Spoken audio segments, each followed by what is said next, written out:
आपके गले में अचानक पानी आना शुरू हो जाता है और वो एसिड की वजह से आपको सारे सीने में जलन महसूस होती है कि बहुत ज्यादा खाना जब मैदे में जाएगा तो वो एसिड को ऊपर की तरफ धकेल देगा। अस्सलाम वालेकुम नाजरीन, डॉक्टर सलमान ज़हूर एक नए वीलॉग के साथ आपकी खिदमत में हाजिर है।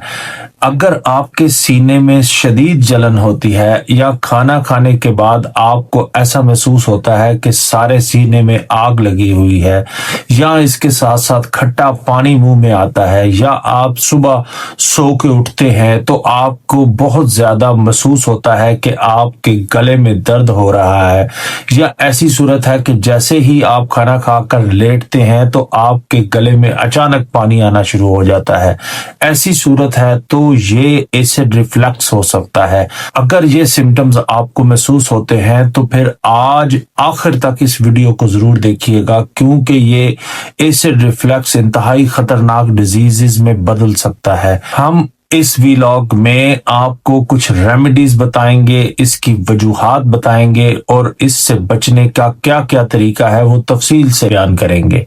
मेरे चैनल को आपने अगर अभी तक सब्सक्राइब नहीं किया तो बेल आइकॉन का बटन दबा दीजिए और चैनल को सब्सक्राइब कीजिए ताकि आपको आइंदा आने वाली हर वीडियो अपने टाइम पर मिल सके। जी दोस्तों, इसको समझने के लिए सबसे पहले आपको ये इल्म होना चाहिए कि ये बीमारी आखिर होती क्यों है।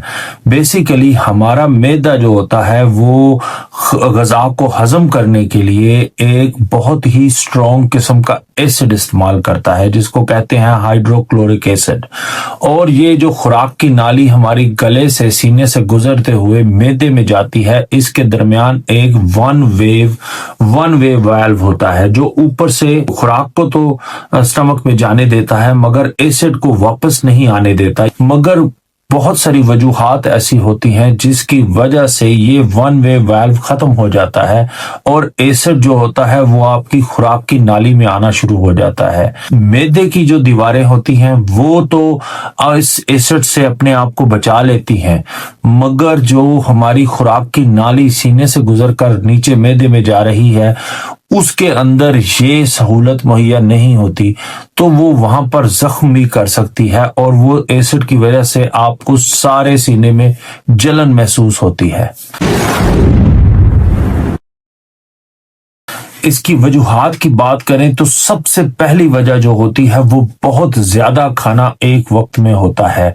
ये बहुत ज्यादा खाना जब मैदे में जाता है तो ये एसिड को ऊपर की तरफ धकेल देता है और अगर आपके वाल्व में कमजोरी है तो वो एसिड सीधा आपके सीने में आ जाता है। इसकी दूसरी वजह में तेल और मसालेदार खाने जो हम रोजमर्रा रूटीन में पाकिस्तान में आदत है लोगों को खाने की, जो मसाले में और घी में ऑयल में तली हुई हैं, उनके खाने से भी ये एसिड आपके सीने में आना शुरू हो जाता है। इसकी जो तीसरी वजह होती है वो खाना खाने के बाद फौरन आप जब लेट जाते हैं तो लेटने की वजह से एसिड जो होता है वो आपके सीने की तरफ आता है टुवर्ड्स द ग्रेविटी। और इसकी एक और बहुत अहम वजह है जो है सिगरेट नोशी और कैफीन, कॉफी, चाय, इसका इस्तेमाल स्पेशली जब आप शाम को खाने के बाद सोने से पहले ये चीजें लेते हैं तो ये भी इजाफा करने का सबब बनती हैं। इसकी एक और इंतहाई अहम वजह जो होती है जो वो है जहनी परेशानी। आपको पता है कि ये जो हार्मोन्स और एसिड सेक्रीशन है इसका आपके दिमाग से डायरेक्ट ताल्लुक है और अगर आप स्ट्रेस में हैं, एंजाइटी में हैं, डिप्रेशन में हैं तो आपके मैदे में एसिड की सेक्रीशन बहुत ज्यादा इंक्रीज हो जाती है जिसकी वजह से भी सीने में जलन होती है और आपको महसूस होता है खट्टे खट्टे डकार आते रहते हैं ऑल द टाइम। जी नाज़रीन, अब हम बात करेंगे कि आपको कैसे पता चलेगा कि आप एसिड रिफ्लक्स डिजीज के सिम्टम से गुजर रहे हैं। एक तो मैंने आपको बताया कि आपके सीने में बहुत ज्यादा जलन होगी और अगर ऑल द टाइम जलन होती रहती है या सम डेज स्पेशली जब आप खाना खाते हैं तो सीने में जलन होती है। है। इसके बाद आपको खट्टे खट्टे डकार आते रहते हैं जो कि बहुत ज्यादा मिकदार में होते हैं, और स्पेशली जब आप खाना खा के खत्म करते हैं तो खट्टे डकार आना शुरू हो जाते हैं। इसके अलावा समटाइम आपको सीने में दर्द भी महसूस होता है। अब वो दर्द जो होता है वो इस वजह से भी हो सकता है कि आपके खुराक की नाली के निचले हिस्से में अगर कोई जख्म वगैरह हो गया है तो वो परसिस्टेंट आपको मुस्तकिल तौर पे उसका दर्द रहता है। इसके अलावा आपके गले में एक खराश और tickling sensation all the time रहती है, और आपके मैदे में आपको भारीपन महसूस होता रहता है और बदहजमी की शिकायत होती है। ये सारे सिम्टम्स अगर आपके अंदर मौजूद हैं तो आपको एसिड रिफ्लक्स हो सकता है। जी नाज़रीन, अब हम बात करेंगे सबसे इम्पोर्टेंट पार्ट की कि आप इस सिलसिले में अपने घर में बैठकर क्या कर सकते हैं। तो सबसे पहली बात जो आपने करनी है कि आपने एक वक्त में बहुत ज्यादा खाना खाने की आदत को तर्क करना है, और छोटे छोटे मील्स आपने दिन में लेने हैं जो कि आप 3 से 4 दफा या 5 दफा भी ले सकते हैं, मगर उनकी क्वांटिटी थोड़ी होनी चाहिए। याद रखिए कि बहुत ज्यादा खाना जब मैदे में जाएगा तो वो एसिड को ऊपर की तरफ धकेल देगा। दूसरा काम आपने ये करना है कि अपनी नींद को पूरा करना है। पूरे 8 घंटे की नींद लेनी है और कोशिश करनी है कि सर के नीचे 2 तकिए लेके फिर सोएं अगर आपको ये डिजीज है। तीसरा काम सबसे इंपॉर्टेंट, आपको अपना वजन कम करना है, जो कि मैं आपको पहले भी बता चुका हूं कि बहुत सारी बीमारियों की जड़ जो होती है वो आपका बढ़ा हुआ वजन होता है, जिसमें डायबिटीज, ब्लड प्रेशर, इसके अलावा हार्ट की डिजीज, और ये एसिड रिफ्लक्स का डायरेक्ट तल्लक आपके वजन के साथ है। फिर आपको सिगरेट नोशी तर्क करनी होगी, क्योंकि ये भी बहुत सारी बीमारियों की जड़ होती है। इसके साथ साथ कॉफी का इस्तेमाल भी कम करें, चाय का इस्तेमाल भी कम करें, और तली हुई चीजें, बहुत ज्यादा घी में तला हुआ, उसको भी कम से कम इस्तेमाल करना शुरू करें।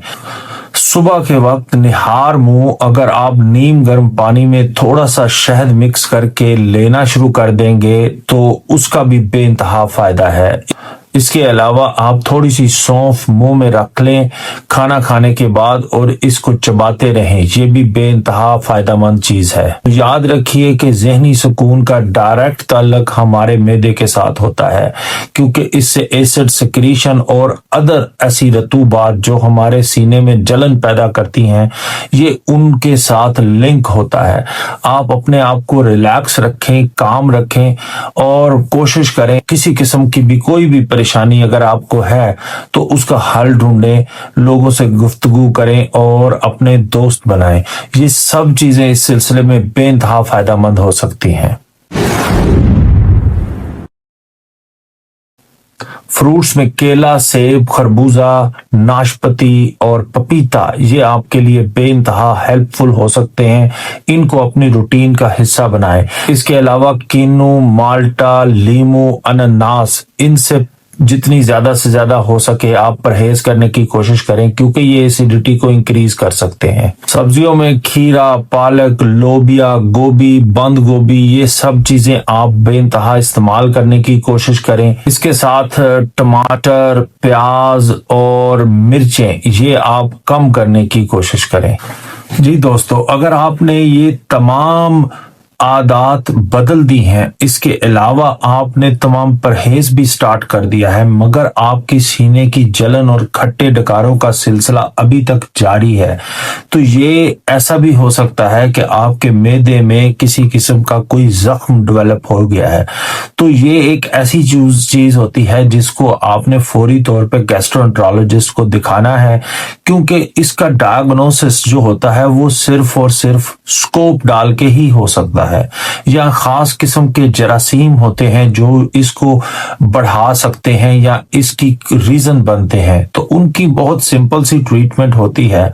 समटाइम इनिशियली हम उसको एंटीबायोटिक्स देने से और उसके साथ साथ एक खास किस्म की एसिड को कम करने वाली दवाइयां होती हैं, जिसमें पेंटोप्राजोल, इसोमिप्राजोल या ओमिप्राजोल या इस तरह की जितनी भी दवाइयां हैं, उनके साथ मिक्स एंड मैच करके आपको पूरा एक कोर्स दिया जाता है, जिससे वो खास किस्म का बैक्टीरिया जिसको एच पाइलोराई कहते हैं वो खत्म हो जाता है। अगर इसके बावजूद आपको ये सिम्टम्स रहते हैं तो गैस्ट्रोएंटरोलॉजिस्ट से आपको अपना टेस्ट करवाना चाहिए, जो एंडोस्कोपी होती है, जिसमें कैमरा मैदे में जाके तो वो पूरी तरह जायजा लेते हैं कि कौन सी जगह पे जख्म है और ये कहीं खतरनाक सूरत हाल तो नहीं इख्तियार कर रहा। आप इस बीमारी को जड़ से पकड़िए, इसके खत्म होने के बेइंतहा चांसेस हैं। आपकी जिंदगी वापस रूटीन में आ सकती है अगर आप इन एडवाइसेस पे अमल करते हैं तो। जी नाज़रीन, उम्मीद है आज की वीडियो आपको पसंद आई होगी। ये थोड़ी सी एहतियात करके आप अपनी जिंदगी को दोबारा रूटीन में वापस लेके आ सकते हैं। याद रखिए, सेहत का तल्लुक दवाइयों से नहीं होता, हमारी आदत से होता है। अगर आज की वीडियो आपको पसंद आई है तो इसको लाइक और शेयर जरूर कीजिए और मेरे चैनल को सब्सक्राइब कीजिए। इंशाल्लाह किसी नए टॉपिक के साथ नेक्स्ट वीडियो में दोबारा आपकी खिदमत में हाजिर होता हूं। तब तक इजाजत दीजिए। अल्लाह हाफिज।